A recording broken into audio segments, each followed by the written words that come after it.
Pronto, não vai ter retorno, só vamos acompanhar aqui as perguntas. Ok.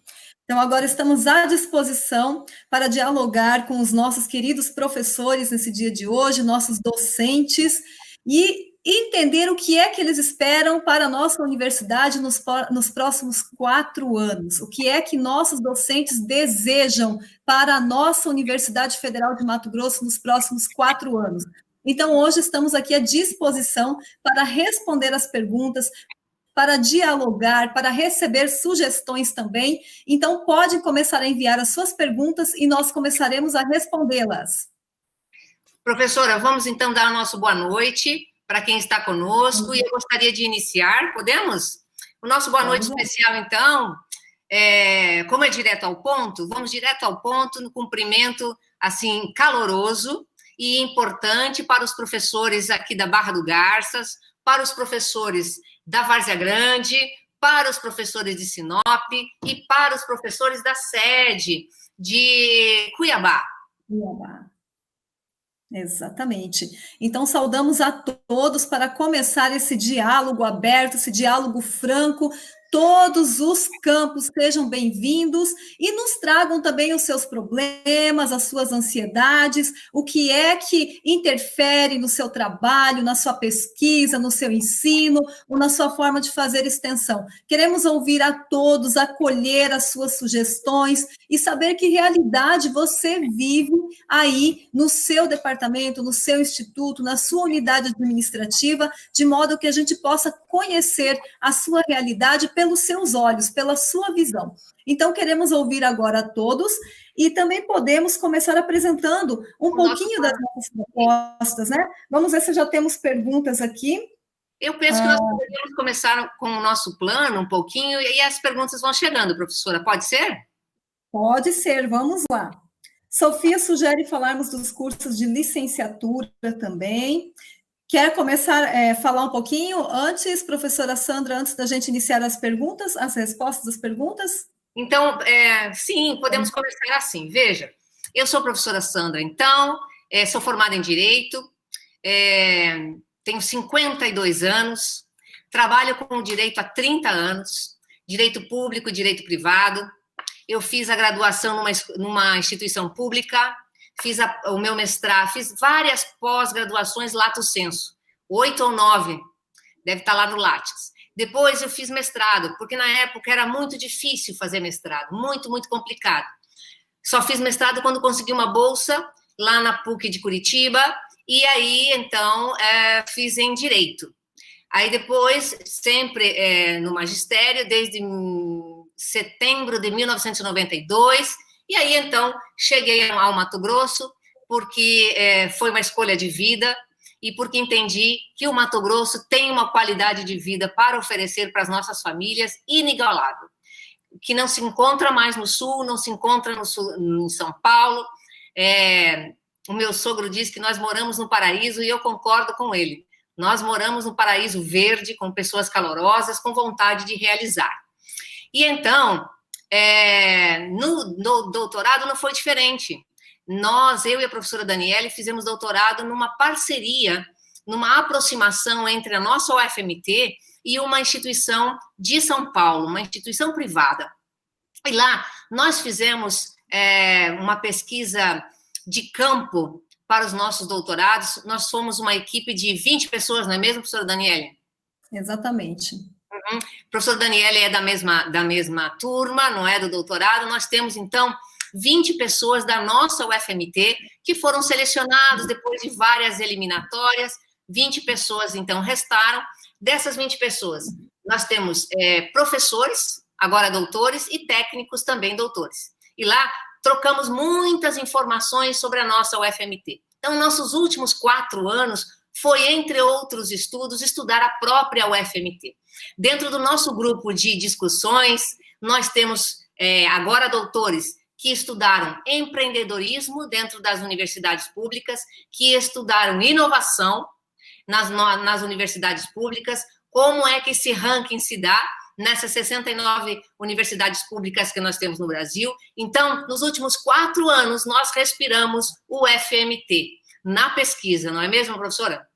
Exatamente. Então, o nosso doutorado, ele também tinha grupos de pesquisa muito fortes voltados para o estudo da estratégia do ensino superior, estratégias aplicadas ao ensino superior, empreendedorismo no ensino superior, inovação no ensino superior. Então, é uma instituição que tinha muito forte essa vertente, ainda tem, e que nós podemos nos deparar com muitos estudos, com muito conhecimento, incluindo as nossas teses, as nossas pesquisas pessoais, que nos possibilitaram adquirir o conhecimento necessário para elaborarmos um projeto consistente baseado nas melhores universidades do nosso país. É possível fazer. Precisamos ser audaciosos, precisamos confiar que é possível mudar a nossa instituição, porque a UFMT ela vem há um bom tempo já precisando de uma modernização em várias frentes, e é esse o nosso empenho agora, é esse o plano que nós trazemos no nosso programa de trabalho, com vistas a modernizar e aproximar a nossa universidade da sociedade. E aí já poderíamos ir para a primeira pergunta da Sofia, que ela gostaria que a gente falasse dos cursos de licenciatura. Olha só, os cursos de licenciatura, eles devem ser a menina dos olhos dentro da universidade, porque é na licenciatura que nós formamos professores que vão formar as nossas futuras gerações. Então, esses professores, eles têm que ser muito bem formados. Eles têm que sair dali com uma bagagem suficiente para desenvolver aquele material humano que ele vai receber lá na sociedade, aquela criança que ele vai receber lá na sociedade e que está sob a responsabilidade dele todo o futuro que tem pela frente. Então, os nossos cursos de licenciatura, eles têm que ter um olhar especial. Eles também têm que ser envolvidos em toda essa dinâmica empreendedora, essa dinâmica também que vem para trazer modernização para dentro do nosso sistema de ensino, porque nós sabemos que os nossos jovens hoje, as nossas crianças, elas são diferentes do que éramos no nosso tempo. Então, as metodologias de ensino, elas precisam também ser aprimoradas, elas precisam ser modernizadas, e a universidade, ela tem que oferecer institucionalmente condições para que isso seja trabalhado e aprimorado dentro dos nossos cursos de licenciatura. Essas crianças, elas têm que desenvolver um espírito crítico, senso crítico, que possa dar a elas a emancipação, que possa transformá-las em agentes de transformação do próprio local onde elas moram, né? Então, essa é a nossa preocupação com as licenciaturas. Pois não, professora? Daniele, olha só, é muito bom registrar que no curso de Direito, onde eu leciono aqui na Barra do Garças, agora nós estamos fazendo 10 anos, os professores de direito, na grande maioria, com toda a boa vontade, com todo o espírito empreendedor, não é? São professores de alma e coração. Mas não, talvez para um e outro, ou quase todos nós, nos falte a boa pedagogia. Então, se essa é uma realidade no direito, fatalmente também é uma realidade para as biológicas, para a administração. Eu acredito imensamente nas licenciaturas. A pedagogia e as licenciaturas nos indicam que nós estamos no momento de oferecermos para os nossos alunos, nossos discentes, experiências, onde nós trocamos saberes. Eles trazem o que têm, e tem muito para trazer, e nós também oferecemos o que temos, e temos muito a oferecer. Esse encontro de saberes, quem sabe o bom caminho, como se faz essa troca, é a licenciatura, é a pedagogia. Então, eu sou uma admiradora das licenciaturas e da pedagogia. Sem elas, não tem TICs, sem elas não tem sala reversa, não tem gamer para a sala de aula. São as licenciaturas e as pedagogias que nos ajudam, não é mesmo? Exatamente. A Hélida nos pergunta aqui, será assegurado aos docentes que atuam na pós-graduação, estricto sensu, o registro desses encargos no seu PIA? Olha, Hélida, nós temos que trazer essa discussão para os conselhos, porque a CAPES ela está exigindo nas novas APCNs que os professores tenham dedicação exclusiva para o stricto sensu. E se nós estivermos em desacordo com essas normativas, nós vamos ter que repensar um pouco a nossa estrutura. Então, é uma discussão, sim, que tem que ser realizada dentro dos conselhos para possibilitar o fortalecimento da nossa pós-graduação stricto sensu. O que você pensa sobre isso, professora Sandra? Veja, como eu sou conselheira lá do CONCEP, e represento o ICHS aqui da Barra do Garças, lá no CONCEP, e todos os conselheiros também que me ouvem, o CONCEP tem conhecimento, reconhece que o horário, o tempo destinado às aulas da pós-graduação no stricto sensu deve estar no nosso PIA. Deve estar no nosso PIA. Por quê? Porque nós precisamos fomentar a pesquisa. A pesquisa com resultados se dá na pós-graduação. Não é possível que a nossa instituição condene, sancione, coloque uma penalidade para aquele professor que quer se dedicar à pós-graduação, que quer se dedicar a dar aula dentro da nossa instituição para mestrado e doutorado. Ora, nós qualificamos os professores quando eles querem e precisam, então, lecionar e pesquisar na pós-graduação. Existem muitos institutos que não permitem, inclusive o meu, aqui da Barra do Garças. O meu instituto não permite. Então, nosso instituto tem uma resolução interna que determina que só se for sem encargos e nos horários que não conflitem com os encargos que temos aqui no nosso campus. É um equívoco, com todo respeito, é um equívoco. Nós temos que fazer um caminho ao contrário, nós temos que fomentar a pesquisa. Como é que nós vamos publicar se o nosso professor não consegue fazer pesquisa valendo como encargos? Olha, que tipo de incentivo é esse? Esse tipo de postura é uma postura da Idade Média. Se faltam professores, pois vamos atrás de novos códigos de vaga. Nós não podemos penalizar o professor que quer pesquisar, com qualidade na pós-graduação. É um equívoco. Nós acertaremos isso, fatalmente nós acertaremos isso. Até porque os conselhos já têm conhecimento disso e não concordam. Seguramente não concordam com esse tipo de postura, professora. Professora, eu tenho aqui uma pergunta, aqui do Araguaia, da professora Cristiane Araújo. Posso fazer? Pode, claro. Então, olha só, a professora Cristiane, ela mesma anotou aqui, que ela assinou aquela carta aberta, que pede, então, para que os candidatos retirem as suas candidaturas em nome da democracia, é o que diz a carta, não é? Hoje, aqui no Araguaia, nós recebemos, inclusive, algumas manifestações com relação a esse movimento. E o que a senhora pensa disso, professora? É o que pergunta a professora Cristiane, aqui do Araguaia. Então, hoje mesmo nós publicamos uma carta aberta à comunidade e nós entendemos, professora Cristina, que os nossos colegiados superiores, eles são soberanos em suas decisões.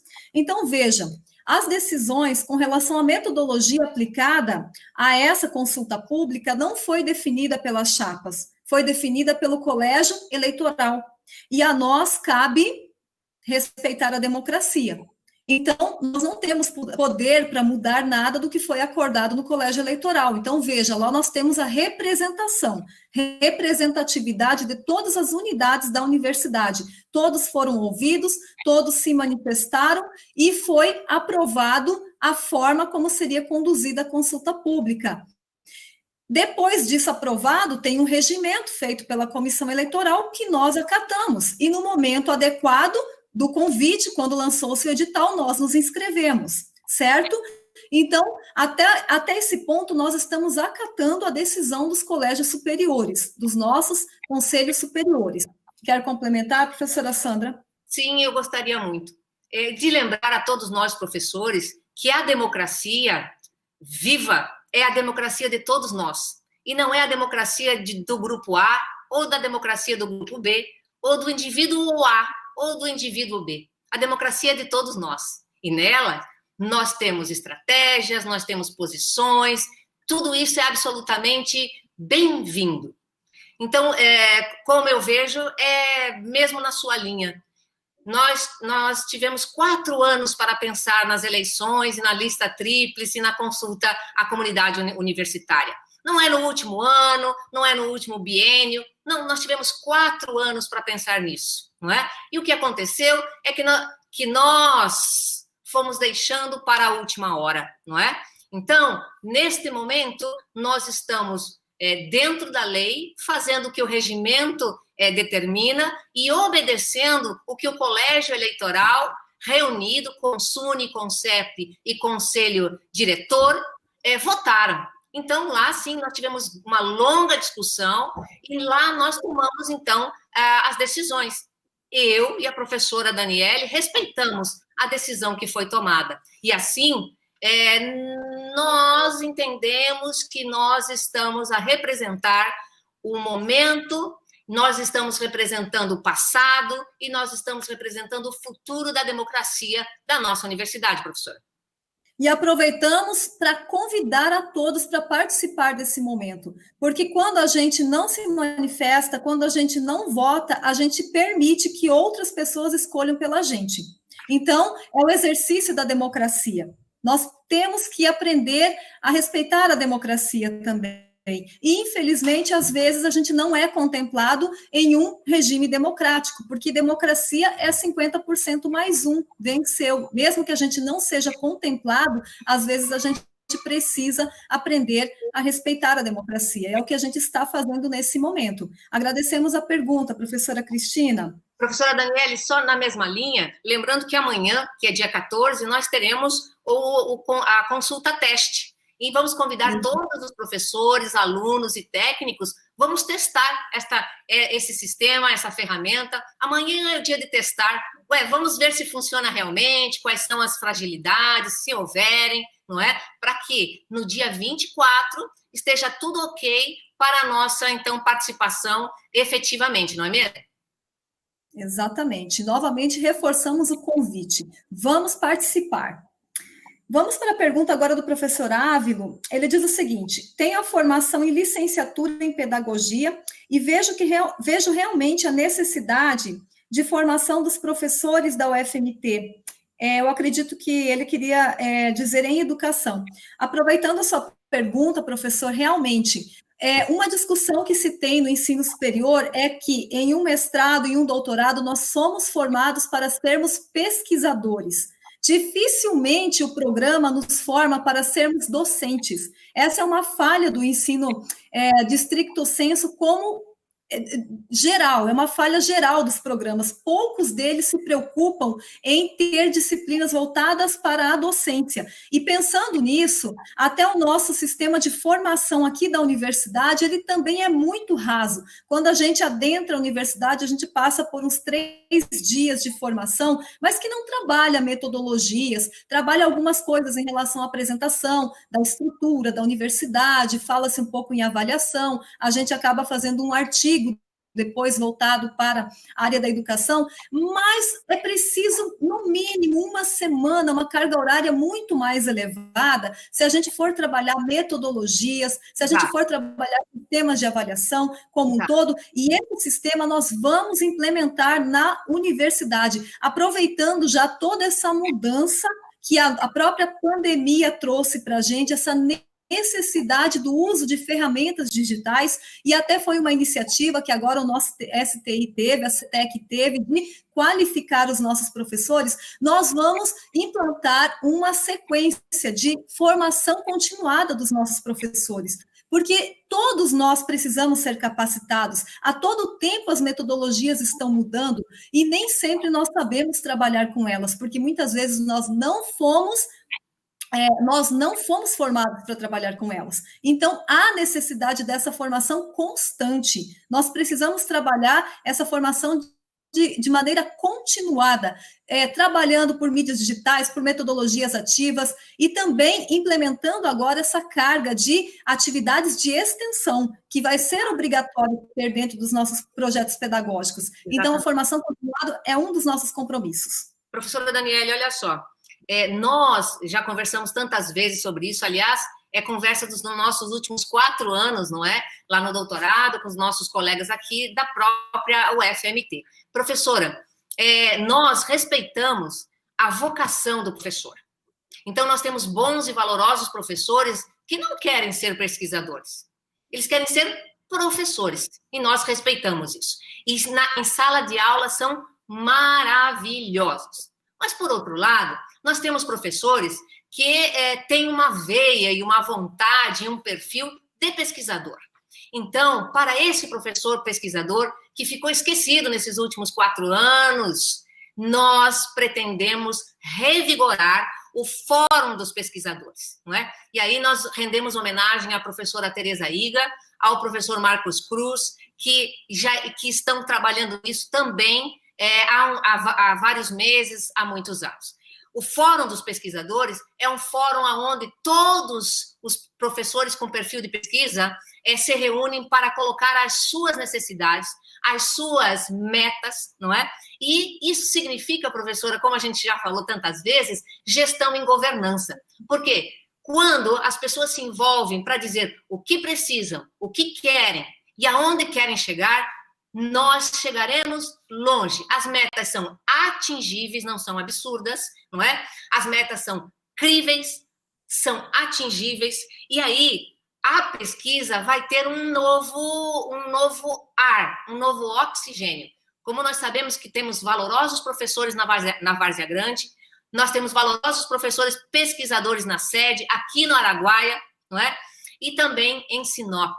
Professora, como nós sabemos, e os nossos colegas também, pesquisadores, a pesquisa teórica, ela está deixando lugar na pesquisa mundial para a pesquisa aplicada e de resultado. O que a medicina já faz há muitos anos, o que a enfermagem faz há muitos anos, o que as biológicas fazem há muitos anos. Então, nós precisamos ter uma pesquisa que tenha um design thinking específico, que tenha um design science research específico, que tenha uma metodologia específica, para que, então, possamos publicar em grandes journals do mundo inteiro. Então, nós temos que sair daquela pesquisa primária e olharmos para o futuro, para o presente e para o futuro, para a pesquisa de ponta, não é? E isto é possível. Os professores que gostam de pesquisa são verdadeiros guerreiros, não é? Com água, oxigênio e um pouco de terra, um pouco de fogo, eles fazem pesquisa que interessa para os grandes journals do planeta, não é? E aqui mesmo na Barra do Garças nós temos boas iniciativas, professores laureados, homenageados internacionalmente. Nós podemos fazer daqui da Barra do Garças. E como eu sempre digo para os nossos alunos pesquisadores, nós não precisamos estar em Harvard, nós precisamos ter internet, nós precisamos escrever com qualidade e apresentar resultados. Então, o Fórum dos Pesquisadores vai qualificar a pesquisa da nossa UFMT. É isso que nós temos que colocar olhos no futuro, não é mesmo? Exatamente. Depois nós voltamos a falar sobre a pesquisa de novo, que é algo que a gente quer investir fortemente, porque a nossa universidade precisa se tornar uma referência em pesquisa. Voltamos para a próxima pergunta da professora Alexandra. Ela pergunta qual é a proposta das candidatas para a Fazenda Experimental. Professora Alexandra, a Fazenda Experimental hoje ela passa por um problema de não poder comercializar os seus produtos, correto? Então, nós temos que agir tanto institucionalmente quanto politicamente para resolver os problemas de licenciamentos da nossa Fazenda Experimental. E aproveitando, nós temos uma Fazenda Experimental em Sorriso que também está desativada. Aliás, ela nunca existiu. Desde a doação do terreno, ela nunca existiu. Só teve uma doação. Então, para isso, nós precisamos de uma articulação com os produtores rurais daquela localidade do entorno de Sinop, que podem, veja, Sinop é uma região agrícola, certo? Tem todo um entorno agrícola. Será que um consórcio entre produtores rurais e entidades ligadas ao agronegócio não daria vida para aquela fazenda? São 30 hectares que tem de terra e que, se não forem usados nos próximos anos, pode haver reversão da doação para o município que doou. Então, vamos ter atenção com as fazendas experimentais, sim, porque agronomia, zootecnia, veterinária sem campo, a formação não é completa, concordo? nós vamos trabalhar firme com a questão das fazendas experimentais, até que toda essa documentação que precisa estar legalizada seja efetivada. Professora, tem mais uma pergunta aqui da professora Alessandra. Qual é a primeira coisa que as candidatas farão após a posse? Bem, nós já estamos trabalhando, nos últimos 4 anos nós só pensamos o FMT, não é? Mesmo que isso não pareça trabalho materializado, nós temos um projeto, um programa de trabalho muito bem alinhavado. Ora, depois da posse, realizações. Não há gestão sem resultados. Não há gestão sem comprometimento. Não há gestão sem uma forma de organizar as ações. Não há gestão sem ouvir a base e sem ouvir os colegiados. Nós temos um compromisso com a UFMT. Então, nós não somos síndicas, nós somos visionárias com um pé na terra e o outro também. Ou seja, nós teremos metas e realizações para apresentar para a comunidade interna e comunidade externa da nossa UFMT. Mas isso, para a professora Alessandra, que perguntou, e para todos os outros, não significa choque de gestão e retirar pessoas dos seus lugares. Lógico que não. Nós já dissemos isso essa semana em outras reuniões que tivemos. As pessoas que gostam de realizar, as pessoas que têm proatividade, as pessoas que têm expertise, ficarão nos seus locais de trabalho e nas suas funções. Nós não queremos colocar amigos, aliás, nós queremos colocar expertise e perfil de realização. Nós não temos amigos na gestão, nós temos perfis e metas de realização. Esqueci de alguma coisa, professora? Gestão por competências. Então, todo critério para se alocar uma pessoa em um determinado cargo vai passar pela análise das competências dessa pessoa, competência técnica, competências de relações interpessoais e também sinergia com a sua equipe. As equipes serão sempre consultadas no momento de escolher essa pessoa também, que possa vir a ser a sua líder de equipe. Nós vamos... Tem uma pode pergunta? A senhora tem aí já? Professor Ávilo pergunta que, em qualificar na questão pedagógica, como vocês articulariam isso? A questão pedagógica, professor Ávilo, como nós temos uma universidade imensa e que ela não está em apenas um campus, como é o caso da nossa UFMT, que se espalha por outros 4 campos, nós temos que pensar em formar células de formação. Então, nós vamos criar células, sim, de mentorias. Então, são pessoas que vão ser escolhidas de cada unidade, escolhidas ou que se coloquem à disposição em cada unidade para receberem treinamento e serem multiplicadoras lá no seu local de trabalho, das novas metodologias. Mas nós também ofereceremos todo o curso de formação por meio de mídias digitais, que democratiza o acesso a todas as pessoas, que todos podem fazer. Agora, quando precisar de formações mais práticas, que envolva também a questão pessoal, humana, na questão de humanização, aí nós faremos formações por núcleo, por células, onde existirão pessoas que estarão dando a formação e formando esses multiplicadores que levarão até as suas unidades. Nós trabalharemos dessa forma, por multiplicadores. Por falar em multiplicadores, professora, a multiplicação e a governança, ela confia, a gestão em governança e a multiplicação de saberes confia nas pessoas. São métodos que confiam nas pessoas. Quem centraliza é porque não confia nas pessoas. A centralização da gestão é desconfiar das pessoas, é não acreditar no ser humano, não é? E é exatamente o contrário disso que nós queremos. Nós queremos oferecer autonomia, oferecer possibilidade, logicamente, com metas e controles, obviamente. Por exemplo, os campos da nossa UFMT terão a gestão sobre o seu orçamento anual. Diferentemente do que nós vivemos, não é, nesses últimos 4 anos. Quando você precisa, você olha para o seu caixa, na sua localidade, no seu campus. Você não precisa ajoelhar e pedir e solicitar e chorar por moedas, não é? Não será mais assim. O orçamento será de cada campus. Se soube gastar, ótimo. Se não soube gastar e chegou o mês de agosto, vai pagar o preço por isso. Então, a gestão é de responsabilidade, professor. Vamos lá, uma pergunta da Hélida. Por falar em publicação, vocês terão uma política de incentivo à produção docente e discente da pós-graduação? Boa pergunta, Hélida. Primeiro que não se tem pesquisa de qualidade sem...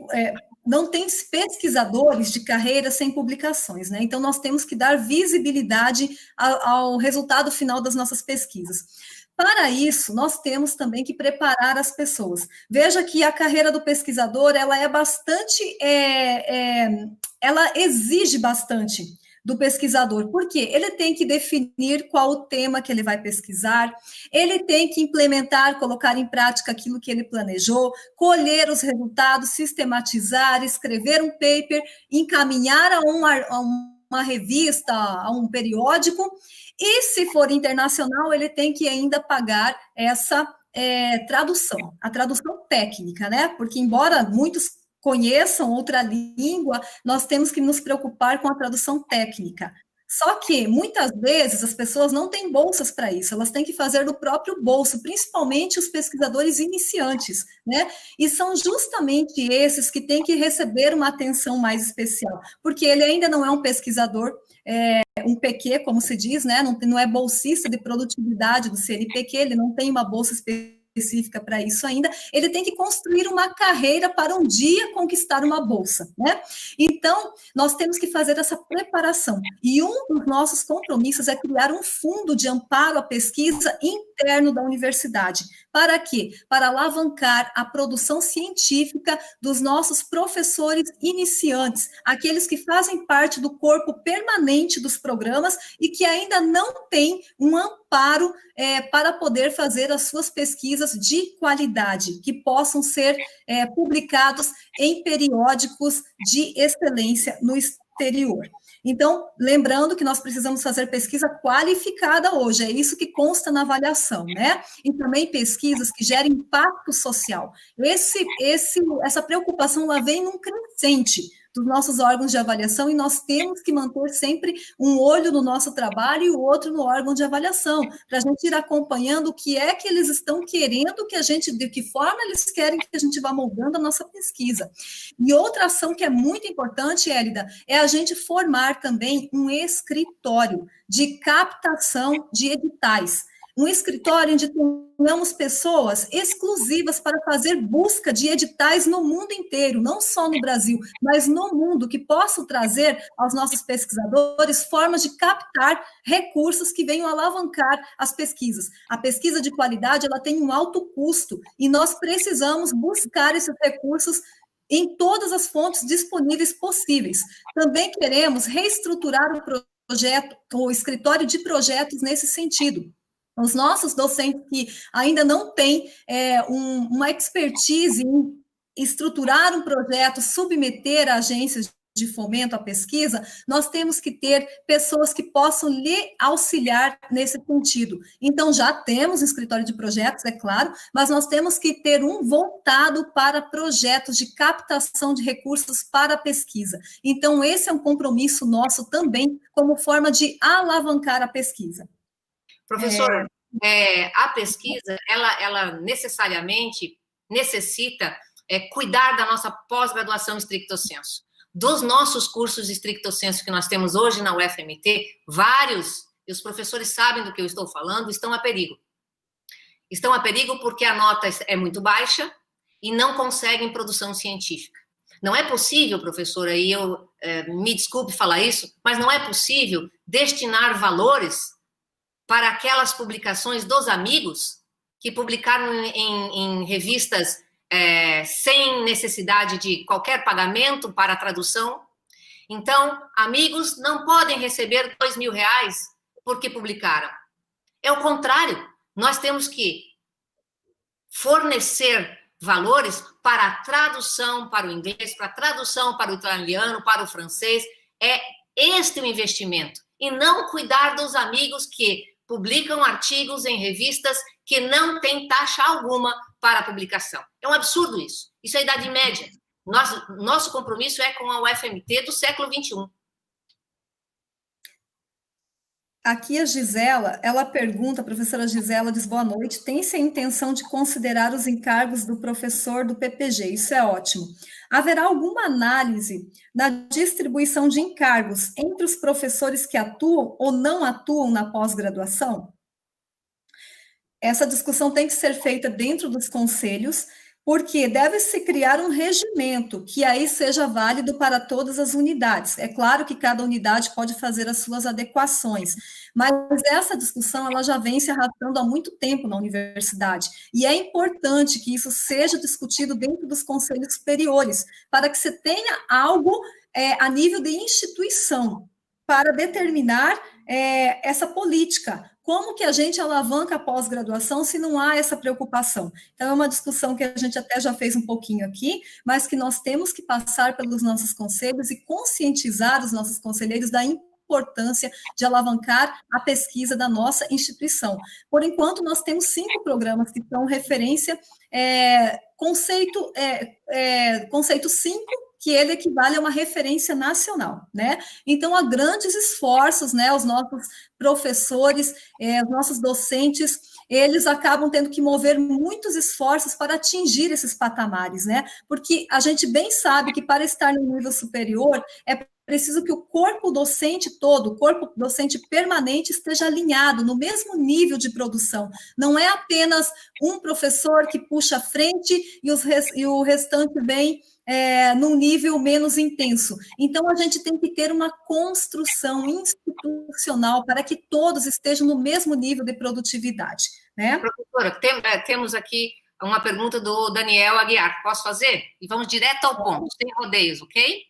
Vamos lá, olha só. O professor Daniel é uma pessoa muito preocupada, olha só.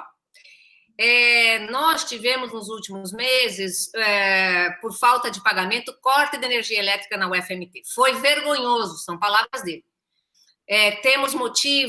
Somos motivos de chacota nacionalmente na sociedade, né? O que deve ser feito? Professor Daniel Aguiar, transparência. Transparência é lei federal e não é de ontem. Nós fomos surpreendidos pelo corte de energia, Daniel, porque nós nem imaginávamos que a nossa UFMT tinha problemas de caixa nesse sentido, problemas de gestão. E quando aconteceu o corte, caro Daniel, nós começamos aos poucos perceber e tomar conhecimento de que as contas de energia estavam atrasadas há meses, há mais de ano. Então, se nós tivéssemos transparência, nós saberíamos que estávamos a perigo, nós saberíamos o que fazer. Nós aqui na Barra do Garças, nós de Sinop, pesquisadores, professores e professores do magistério, nós fomos surpreendidos em sala de aula, no laboratório de pesquisa. O que aconteceu aqui na Barra do Garças não é diferente do que aconteceu na Várzea Grande, nem na sede, e muito menos diferente do que aconteceu em Sinop. Professores tendo que alugar carros, caminhões para resgatar freezer, para não perder as amostras. Isto é inacreditável. Nós somos 69 instituições federais. Quantas, além da UFMT, tiveram a energia cortada? Quantas? E também, professor, nós precisamos implementar urgente um programa de eficiência energética na nossa instituição. Nós temos um núcleo de pesquisas dentro da nossa instituição voltado para a eficiência energética, que é o NIEP. Nós temos que usar o nosso conhecimento, as nossas competências internas para fazer os ajustes necessários para enxugar as despesas. É o princípio da economicidade. Nós temos que começar a tanto rever contratos, quanto nós temos que ajustar o nosso gasto. Nós temos muito gasto desnecessário. Olha, nós temos fiação antiga que consome muita energia, que é um perigo. O nosso prédio, que é da década de 70, volta e meia tem um incêndio ali, porque a fiação já não comporta mais. Nós temos que fazer parcerias nesse sentido para que possa ser reestruturada toda a estrutura mais antiga, que consome muito. Por exemplo, não há atividade alguma dentro da universidade nesse momento e o consumo de energia continua elevadíssimo. O que é que isso significa? Que nós temos algum problema. Destinação de energia está sendo consumida em locais onde não se há uso efetivo. Se perde, provavelmente, fiação com remendo, fiação fina, que acaba por gerar consumo sem mesmo estar usando. Então, tudo isso tem que ser feito um programa com muita seriedade, com quem tem competência para fazer. E já passou da hora de nós instalarmos também as células fotovoltaicas na nossa universidade. Nós temos que produzir parte da energia necessária para o nosso consumo. E chega de pagar 1,5 milhão de energia por mês, né? E sem dizer, professora, que nós precisamos também cuidar, assim, da nossa UFMT como nós cuidamos da nossa casa. Invariavelmente, é possível perceber salas de aula com ar-condicionado ligado, sem aluno e sem aula acontecendo. Então, nós temos que nos motivar a cuidar da nossa UFMT como nossa casa. E esta minha fala encontra a fala da Rose. A Rose pergunta assim, ó, nos últimos anos, os servidores se sentem desmotivados. Nos últimos anos, os servidores se sentem abandonados. O que vocês pretendem fazer para que os servidores da UFMT se sintam valorizados, professora? Rose, obrigado pela pergunta. A gente já vem percebendo que há uma desmotivação muito grande, e aí eu já pego uma fala da professora Cristina lá em cima, né, que ela fala que otimizar os processos seria uma alternativa para que a burocracia não exaure as nossas forças. Junto às duas perguntas, vocês vão ver que tem as duas observações aqui, vocês vão ver que tem uma relação bem estreita. Porque a burocracia, ou a disfunção dela, ela acaba com a motivação de qualquer ser humano. Então, você vir para o seu trabalho todos os dias, realizar o mesmo trabalho há 10, há 15 anos, ele, infelizmente, não motiva mais ninguém. Então, nós temos que fazer uma das primeiras ações. Nós temos que integrar os nossos sistemas, mas integrar verdadeiramente, colocar um sistema de informação e comunicação totalmente integrado, porque isso diminuiria o retrabalho dos nossos servidores, isso reduziria também a burocracia, porque aí vem uma outra questão, né, professora Sandra? Tem que revisar dentro dos conselhos também muitos processos nossos que são, eles deixam de ser aprimorados, eles deixam de ser simplificados, porque há uma série de problemas nos nossos regimentos desatualizados. Eles não acompanharam a evolução da sociedade, a evolução das mudanças, principalmente da era tecnológica. E nós temos que rever urgentemente os nossos regimentos, porque isso facilitaria, tiraria um monte de entraves burocráticos, motivaria, inclusive, os nossos professores para as parcerias, para reforçar as suas pesquisas, motivaria os nossos colaboradores técnicos, que não precisariam gastar tantas horas lançando informações, assim como os nossos professores também que estão em cargos administrativos, que gastam muito tempo somente cuidando de burocracia. Então, se tudo pudesse ser feito de forma automática, ou seja, a pessoa que gerou aquela informação, ela já pode ser transmitida para o número possível, o número maior possível de pessoas envolvidas com aquele problema, não precisaria essa outra pessoa estar novamente introduzindo essa mesma informação, e lá em cima outra pessoa, e lá em outra pessoa. Então, por exemplo, com o RGA do aluno, você poderia puxar todas as informações dele. Com o SIAP do professor, você poderia puxar todas as informações dele e não ter que entrar em 5, 6, 7 sistemas. Nós não estamos criticando da forma como está. Veja bem, o que a universidade conseguiu construir até hoje foi com os recursos de que ela dispunha.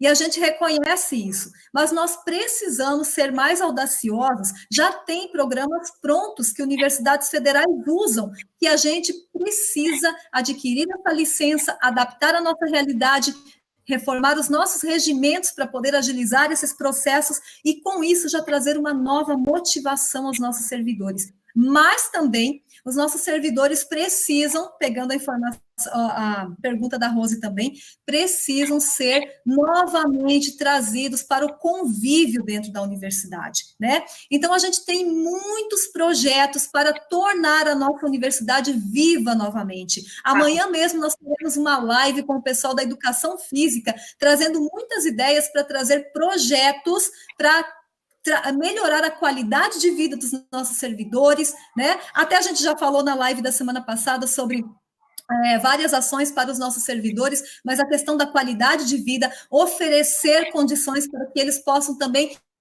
ter esse sentimento de pertencimento à nossa universidade. Muitas vezes a gente ouve as pessoas dizendo que a gente vai se aposentar e as pessoas esquecem da gente. Então, a gente tem que ser mais humano. A nossa universidade ela tem sido muito fria nos últimos anos, e nós vamos desenvolver políticas humanísticas para trazer novamente esse sentimento de inclusão, de pertencimento da nossa universidade, que falta muito hoje, inclusive para os nossos estudantes. Os nossos estudantes não têm mais o mesmo orgulho que eu tinha na época de estudante. Eu era muito orgulhosa pela marca, pelo nome da UFMT, pelos meus professores, e hoje a gente já não vê mais esse brilho nos olhos, nem dos nossos estudantes, nem dos nossos servidores, sejam eles docentes ou técnicos. Nós temos que resgatar isso por meio de uma universidade viva e ativa, e nós vamos implementar esse projeto. Professor, olha só, pegando esse gancho da pergunta da Rose, não é?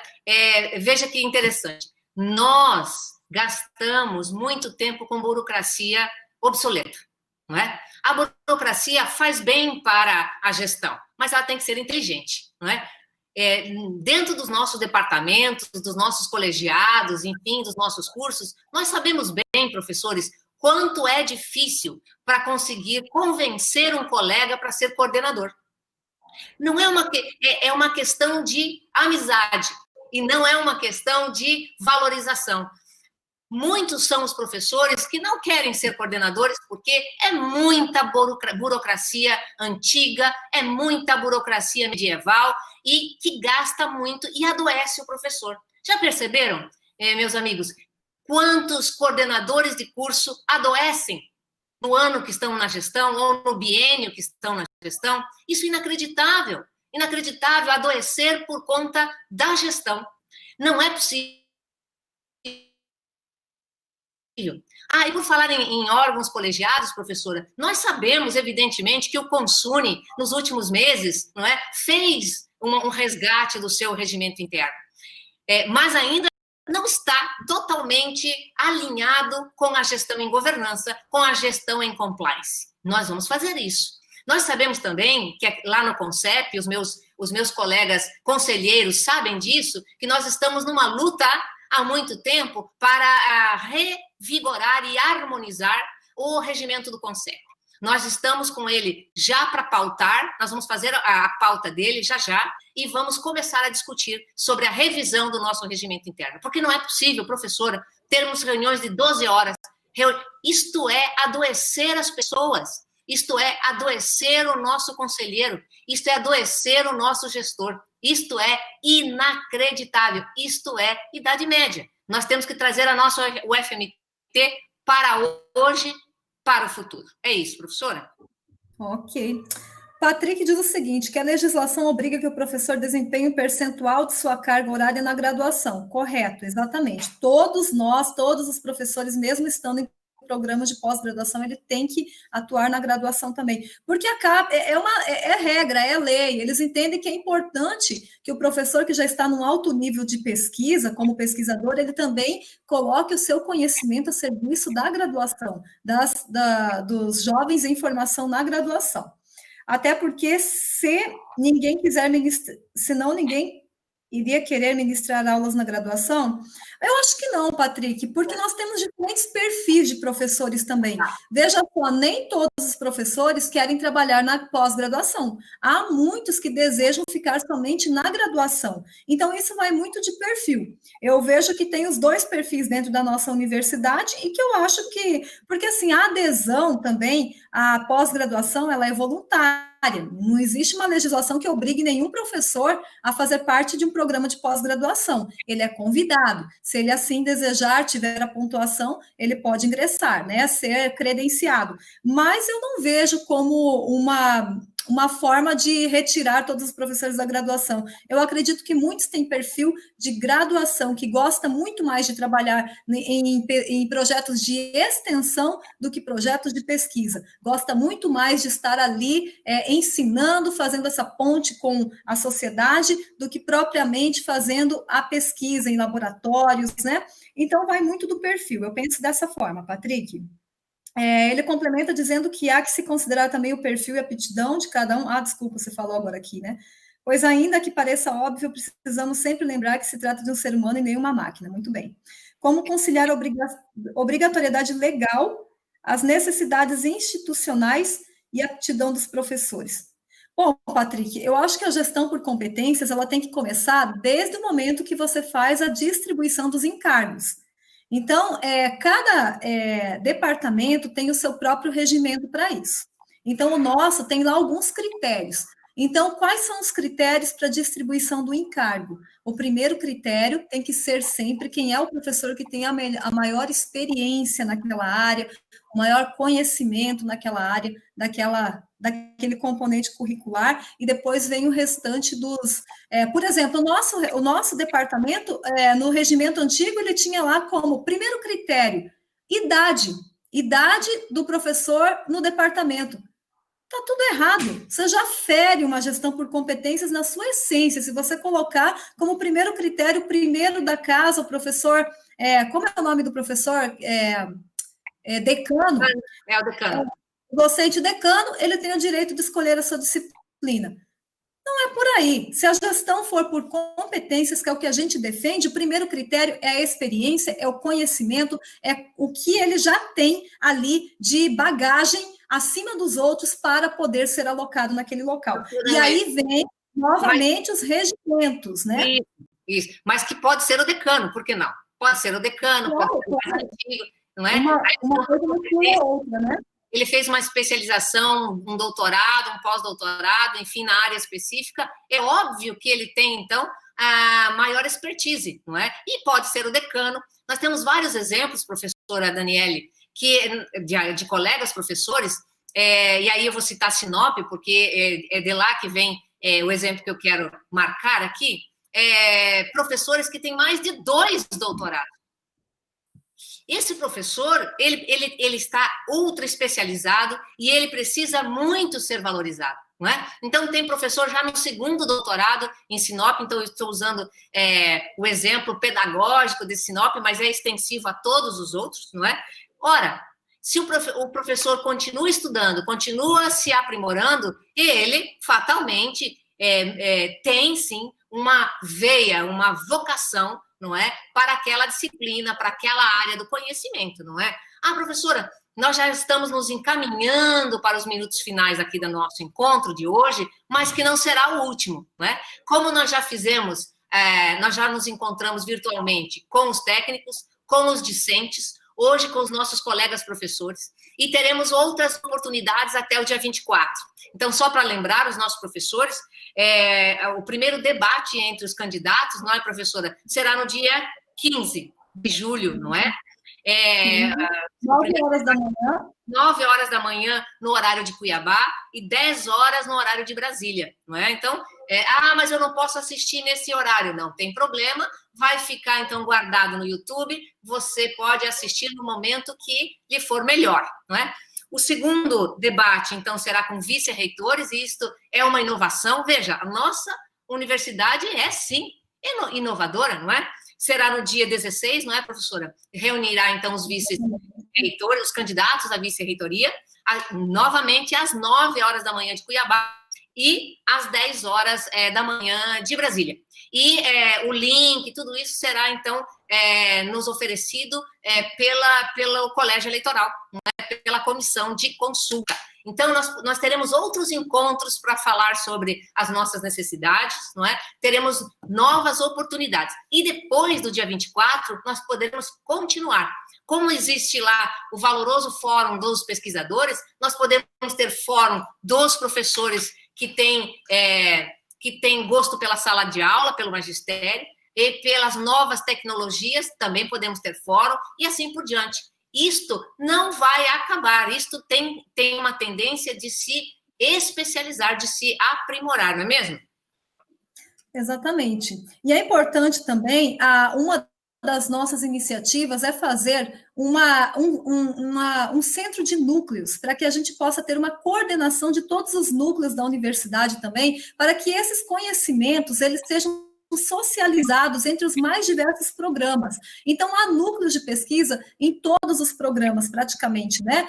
E aqueles departamentos que também não têm programa de pós-graduação também possuem núcleos de pesquisa, né? E todos esses núcleos, eles devem estar sob uma coordenação para que eles possam interagir entre si e possam gerar pesquisas de maior envergadura científica, porque a gente tem que admitir também que os problemas sociais, os problemas que existem, eles não são divididos em caixinhas, eles são transversais a várias áreas do conhecimento. E para alavancar a nossa pesquisa de qualidade, de impacto social, nós temos que ter uma coordenação dos núcleos também para proporcionar essa melhoria da qualidade das nossas pesquisas. Exatamente. Lembrando também...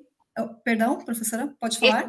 Os núcleos de pesquisa estão soltos na nossa universidade. Nós temos núcleos de pesquisa que têm mais de 20 anos de vida, e temos outros que têm 4 dias de vida, 6 meses de vida. E não existe uma troca de informações, uma troca de habilidades, uma troca de conhecimento, até para gerir todos os interesses dos professores pesquisadores e dos alunos pesquisadores. Professora, eu tenho aqui uma pergunta do Daniel, que eu acho que dá para responder antes de finalizar.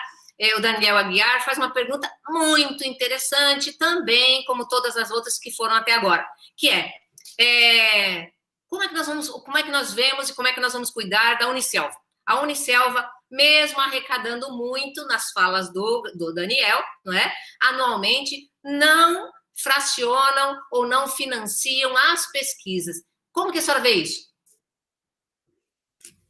Olha, realmente, Daniel, você tem razão. Há muitas fundações que fazem muitas trocas com os seus professores.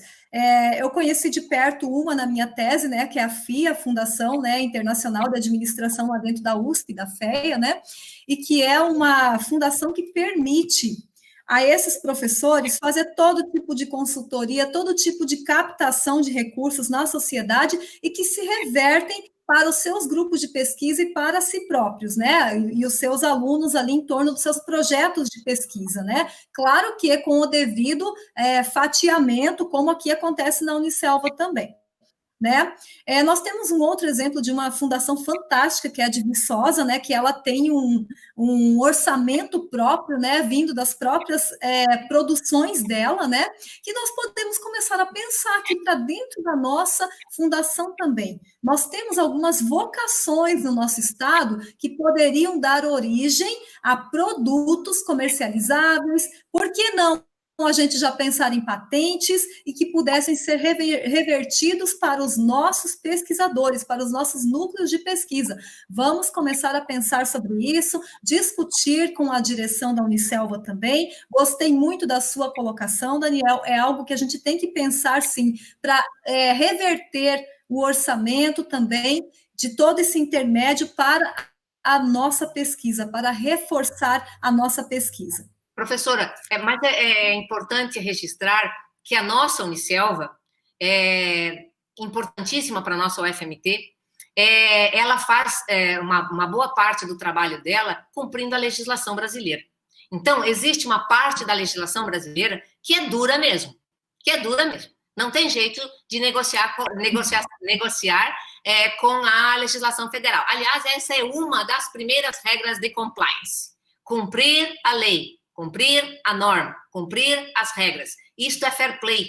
Isto funciona no futebol, funciona no esporte, funciona nas organizações, funciona na nossa fundação e nas outras também. O que tem de diferente é que, em algumas fundações, tem um caixa muito próximo da própria instituição.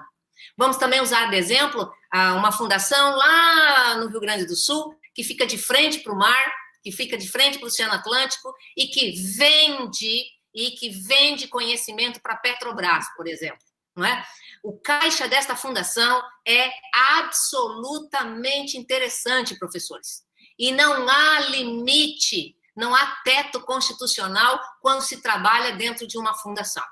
Não há. Então, como curiosidade, é só clicar. Federais que oferecem serviços para a Petrobras, não é? Ótima pagadora. E que tem muito investimento para colocar nas universidades. E só para fechar esse assunto, professora, eu levei meus alunos do curso de Direito aqui da Barra do Garças para Brasília, para conhecer a inteligência artificial que tem nos tribunais superiores. E eu gostaria de contar um pouco dessa experiência. Quem desenvolveu a inteligência artificial básica para o Supremo Tribunal Federal, por exemplo, não é? O software foi uma parceria entre o Supremo Tribunal e a UNB. Isso foi nos dito lá, porque nós fomos estudar lá para fazer parcerias também aqui no Mato Grosso. Só a primeira transferência de valores do Supremo Tribunal Federal para a UNB, envolvendo pesquisadores doutores, pesquisadores mestres e alunos de 3 institutos diferentes, foi R$1.800.000. Só a primeira transferência, professora, R$1.800.000. Eu não conheço, não é pesquisador, infelizmente aqui na UFMT, me ajudem se eu estiver muito desatualizado. R$1.800.000 de caixa. Ora, tem dinheiro, tem valores, tem investimento em vários lugares. Nós estamos de frente para a Amazônia, de frente para o universo verde, de frente para uma pungente força da economia, e nós ficamos só assistindo, professor, só assistindo. Isto é lamentável, não é? Então, a nossa fundação também cumpre muito da gestão da nossa UFMT. Uma nova forma de ver a nossa Unicelva vai nos ajudar seguramente, professora. Novamente, sempre, nós até sentamos, conversamos com o pessoal da Unicelva, e uma das reclamações deles também são os nossos procedimentos internos. Então, tudo nós temos que revisar os nossos procedimentos internos se nós quisermos modernizar a nossa instituição. Nós temos que colocar novamente nos conselhos os nossos regimentos, os nossos regulamentos, para a gente poder reduzir os entraves burocráticos que hoje tiram o ânimo e tiram o brilho dos olhos dos nossos colaboradores. Professora, e para finalizar também... Sim. Oi? Nós estamos nos minutos finais, aliás, nos segundos finais, não é? E eu gostaria só de falar o seguinte antes de lhe passar a palavra para os seus cumprimentos finais. O que fará e o que faz a nossa gestão, juntos somos mais o FMT, dá para perceber. Eu e a professora Daniele somos parceria, nós somos parceiras. Nós estudamos a UFMT há 4 anos. Nós temos interesse conjunto. Professores, é só olhar nos últimos 4 anos qual é a sinergia que havia entre reitora e vice-reitor. Pense nisso, professor. Pense nisso, professor. Nós precisamos de pessoas engajadas e com vontade de realizar sem competição interna, professores. Com vontade de fazer igualmente. E é o que uniu a minha vontade de fazer com a vontade de fazer da professora Daniele, que me convidou há muito tempo atrás e eu relutei um pouquinho e ela me convenceu de que numa boa parceria começa na reitoria e na vice-reitoria. E eu estou muito feliz por isso. A vice-reitoria não é figurativa na nossa gestão. Não será. Não é figurativo. Não é figurativo. Tem participação, tem efetividade de gestão. Professora, eu, de minha parte, Infelizmente, o tempo já terminou para nós. Eu gostaria de saudar os professores, todos, chamar todos para experimentar a máquina e experimentar o software de amanhã, não é? Na consulta prévia, que nós vamos ter o teste de consulta, participar dos debates e alimentar a democracia de todos nós. Nós somos democráticos. A nossa democracia deve ser alimentada. E assim, eu me despeço e lhe passo a palavra, professora. Um grande abraço para todos nós.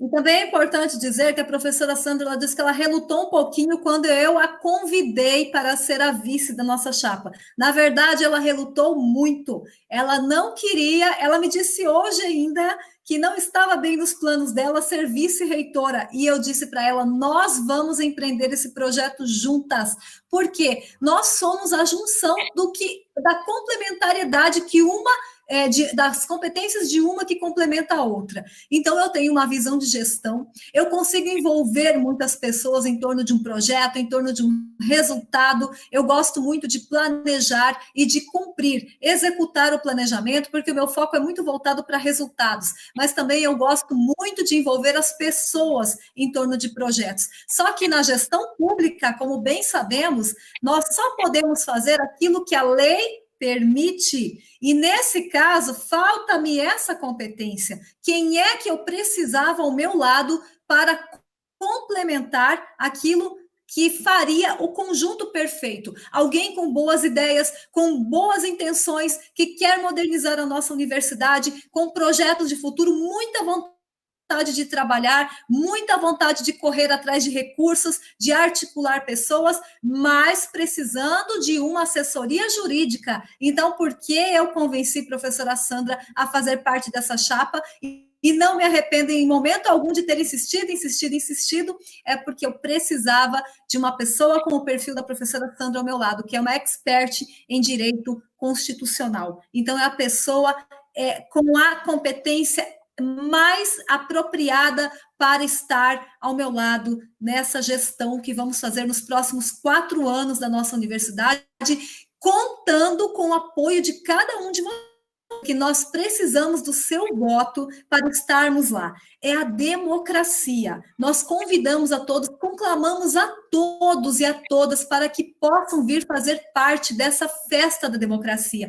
É o momento que nós temos para poder escolher os nossos futuros representantes. Não deixe de aproveitar esse momento. Não deixe, aproveite esse momento. Escolha bem o seu representante, porque serão os próximos 4 anos. Os próximos 4 anos são decididos agora. Não deixe essa oportunidade para depois. Então, eu me despeço aqui agradecendo a participação de todos, convidando também, como a professora Sandra já convidou, para o pré-teste de amanhã do nosso para a nossa votação. Vamos ver se tudo vai funcionar direitinho, e convidando também para quarta-feira, às 9 horas, para o nosso primeiro debate na TV U. Então, convidamos a todos também na quinta-feira para o segundo debate com os vice-reitores, candidatos à vice-reitoria. E com isso, nos despedimos, agradecendo a cada um de vocês e contando também com a força de cada um de vocês, porque juntos somos mais o FMT. Somos muito mais o FMT. Um abraço. Tchau, tchau. Grande abraço. Até a próxima.